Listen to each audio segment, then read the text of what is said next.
Hey there, mga my love Spices! Thank you so much for always staying here with me in this channel po. So yun nga no, bago natin simula ng inyong pag-read ng energies, reminders muna tayo everyone na hindi po lahat kayo ay makakarasanit.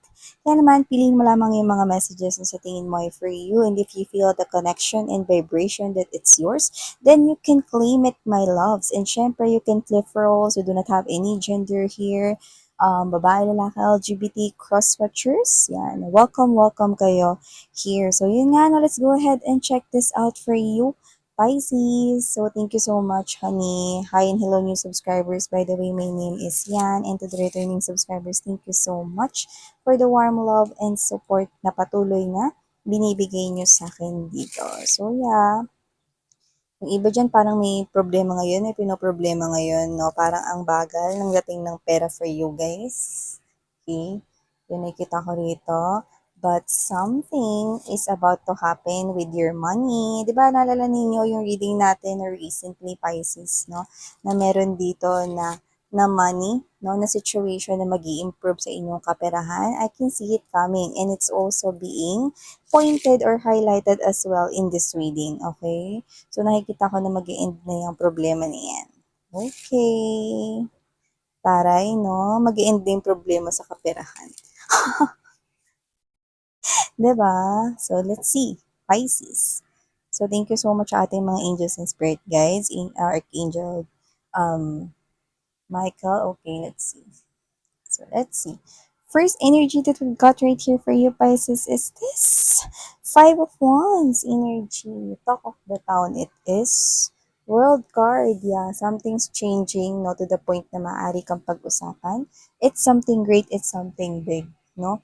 Yung iba kasi alam mo, marami lang nasasabi rito, marami lang chuchu rito, Pisces, no? Kasi nakikita ko dito na magbabago yung situation mo, no? And syempre, human beings tend to human beings. Okay? They're coming from the side of judgment. So, maaaring sila to, no, na posibleng mga kapitbahay, no, pwede rin mga katrabaho, or pwede rin naman mga babes, no, na mga people around you, no, na hindi close sa'yo, pero I think matagal nang nasa buhay mo. So, kilala mo na sila. So, nakita ko rito, no, na meron ditong sitwasyon. So, I don't know if you will travel or pupunta ka, no, sa isang, I don't know if it's not really luxurious or not really expensive, pero para sa kanila, kabog na. You know, that's kabog. So, ibig sabihin, Pisces, no? Para sa kanila, uy, si Pisces, alam mo, di ba, namumroblema yan nung nakaraang araw. Pero tingnan mo ngayon, no? Alam ko, babiyahe to papuntang papuntang ibang bansa. Yan, no? So, whatever the case may be, you are the talk of the town. Ay, siguro mare ng utang. Ano, ay siguro pre, ano yan ganito. See, they're talking behind your back, no? It's like, this is them, wala silang magawa sa life. So they're talking about you. You know why? Because your energy is radiating. Your energy is shining so brightly. Okay?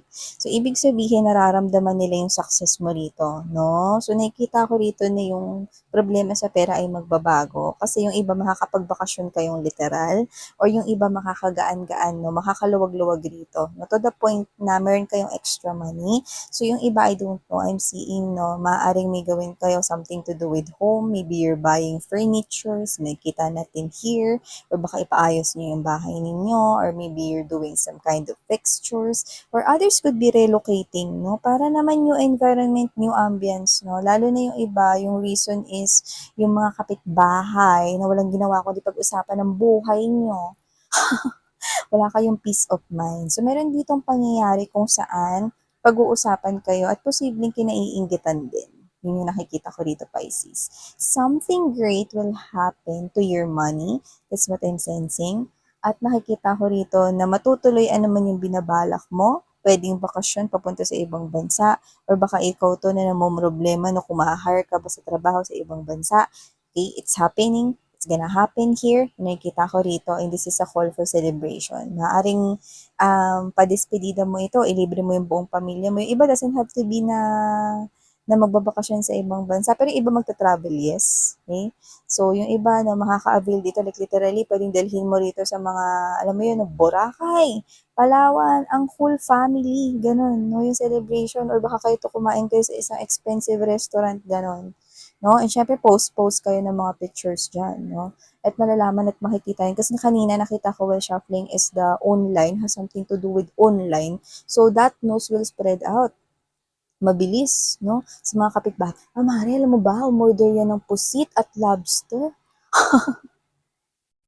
see, you will be the talk of the town and they will talk about you. Okay? Hindi ko alam kung bakit sila ganyan. Masyado nilang namomonitor ang buhay mo. So, maaaring sila yung mga taong talagang matagal na, no? Sureness na matagal na sila na nasa paligid mo rito, no? At matagal na rin kayong ganyan. Baka mamaya, no? Yun, gusto ko sabihin sa mga ito, no? Na pag pagbigyan nila ng atensyon ng sarili nilang mga buhay, no? Tularan ka nila rito, hindi yung puro chismisa na aga-aga. Diba? So, sino-sino naman to mga babes, so nakikita ko dito na may success. I think, pagdating sa'yo sa trabaho, pera, basta related sa pera. Trabaho, business, could have both, or this is you. Okay, nakikita ko yung opportunity na mag-grow rito yung finances mo. Like, this is a new world for you guys. Okay, this is something big. World card ang nasa gitna ng inyong energy. So, it's ending, yung situation nila, yung problema sa pera matatapos, and there's a new chapter wherein mas magaan sa pakiramdam, mas mararamdaman mo rito na hindi problema ang pera, wala kang masyadong isipin, like stress ay hindi nakakapasok dito sa iyong new world. And you also have here this Queen of Cups energy. Others of you, baka may buntis sa pamilya ninyo or may baby na nagpapasaya sa inyong family. This could be a reading, pero okay lang kahit hindi. The pregnant woman in there is an indication of new life. See? Panibagong buhay, panibagong bukas for you guys. And you will be emotionally connected here with everything that you want. Ibig sabihin, kukonek ka sa sarili mo, yung mga susunod mong gagawin ay magiging masaya ka. May mga activities at panibagong environment, mga bagong taong makikilala. This is you moving forward here and a lot of stability. At nakikita ko, no, na kung meron ka man ka in relationship, I'm seeing two palm trees behind you. So, ibig sabihin, kung naghihintay kayong dalawa, no, ng anak, I'm seeing it coming. Good news, no, na magkakaroon na kayo ng baby rito, no, and I don't know why I'm getting this kind of energy that this is a baby boy. Yes! Congratulations in advance, mga Pisces. So, nakikita ko rito, no, na kung ito man ay wala kayong ka-in relationship right now, nakikita ko na meron ditong tao, no, which is a different culture, maybe from a different country, or baka makilala mo siya dun sa pupuntahan mo, lalo na kung magsistay ka dun for quite long. Okay? This will happen so fast. So, maging prepared kayo kasi meron talaga ditong taong magpapa-in love sa'yo. Antaray, magigising sa natutulog mo ritong dugo. Pisces. So, prepare to be in love. So, yun na nakikita ko for you guys. And of course, I'm picking up, no, more likely, this is a new world wherein, nakikita ko rito na yung shyness ninyo is, alam niyo yun, mag improve magiging confident pa kayo more, no, naharapin yung mga bagay or situations around you. And this is you, like everything's falling into places, no? And this is you, ang ganda, kasi alam mo, noon pa man mapagbigay ka na, noon pa man mapagmahal ka na, approachable ka na, very helpful ka na, no? And this is you, like, everything's happening here, it is because yan yung itinanim mo. Okay? Yan yung inaani mo ngayon. Okay? So, ibig sabihin, this is you, no, na, alam mo naman, normal naman talaga na dumadaan tayo sa mga pagsubok sa buhay. Problema, challenges, no, pero yan ay laging may kapartner. Ano? Solution. So, ibig sabihin, ano man itong solusyon na ito, no? Ayun nga, mga babes, sorry na po to, mga mahal. Tumawag kasi yung Shopee na, so yan, no? So, baka maputol ulit kasi hinahanap niya pa yung place namin here. So, yun nga, no, let's go ahead and talk about this more. Okay, kasi medyo malayo pa si Shopee. Okay, so yung location na binanggit niya is medyo malayo pa. So, yun nga, no, as I'm seeing right here, this is you. You will be connecting here to the things that you love or you will love. Gagawin mo, pwede may mga new activities kang madidiscover and you will find yourself, ay, okay pala tong gawin. Ay, gusto ko pala tong gawin. Ganon. So, I'm seeing that you will definitely find yourself in this one. And yeah, I'm sensing that you will receive here a lot of attention. Hindi lamang dito sa partner mo or hindi lang dito sa tao na makikilala mo. Okay?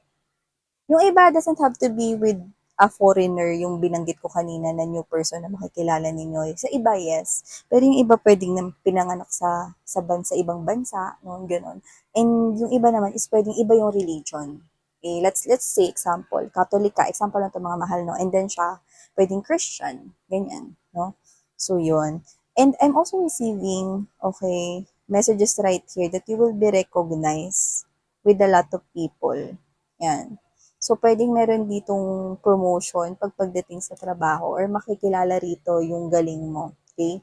Ay, magaling ka pala dito sa bagay na 'to, 'yan 'no. So, madi-discover mo 'yan sa sarili mo and madi-discover rin 'yan ng ibang tao sa'yo. So, nakikita ko rito that you will receive a lot of attention and a lot of love, a lot of admiration, and other people will definitely see you as a model and maaaring gayahin at gawin ka nilang modelo na parang, ay gusto ko rin maging kagaya ni Pisces kasi ganito siya and this Pisces is staying his or her feet on the ground. Ganun nakikita ko rito, no? And with the Queen of Cups energy and Eight of Swords, I do sense, no, na matagal kang parang naging inuuna mo palagi yung ibang tao, no?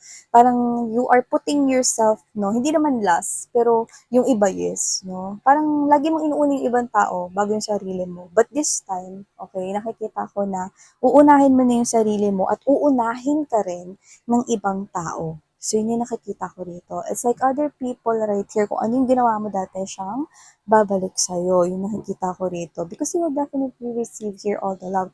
Talagang new adventure ka na rito, no? You do, Pisces, medyo takot rin kayo sa pagsabay sa pagbabago. Pero dito nakikita ko na sasabay kayo. This is a new adventure here for you guys. Like, definitely, 2024 is something here new, bago sa'yo. But I'm sensing a lot of excitement from here. I'm sensing a lot of fulfilling for you, emotionally connected ka sa bagay na to. See, you will be the talk of the town, okay? And this is them, no? Patuloy sila rito na maghahang sa kanilang mga buhay, no?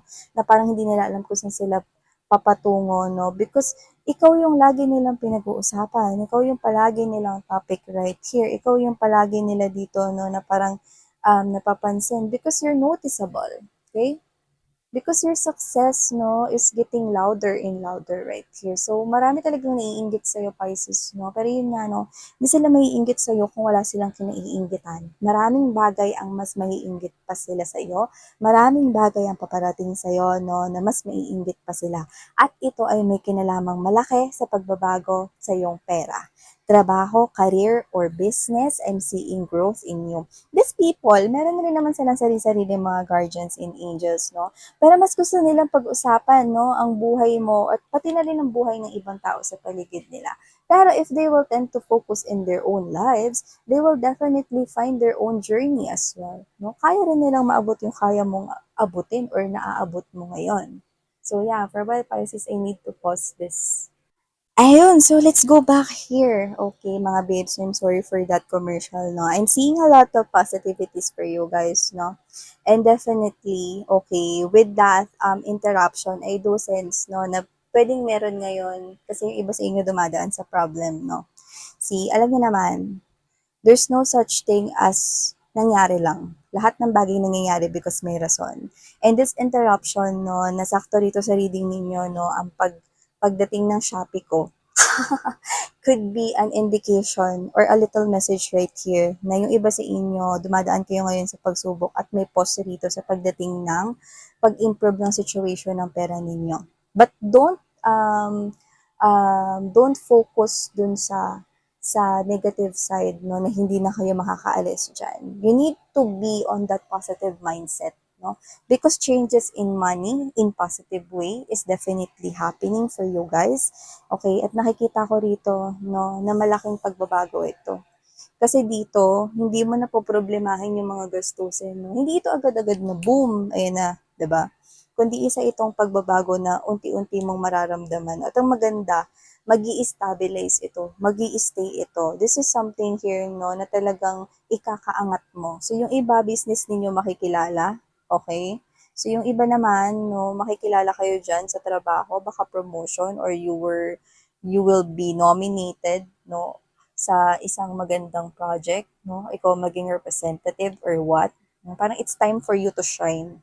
The spotlight is on you, okay? And this is a birth of a new life, Queen of Cups energy. Okay? It's now time for you to receive. Lagi mong inuuna yung sarili mo. Kung alam mong ikaw to na lagi mong inuuna yung sarili mo, like, inuuna mo lagi yung pamilya mo, inuuna mo lagi rito yung ibang tao, no, kaysa sa sarili mo, no. Now, nakikita ko, no, na itong mga tao na to, uunahin ka naman nila.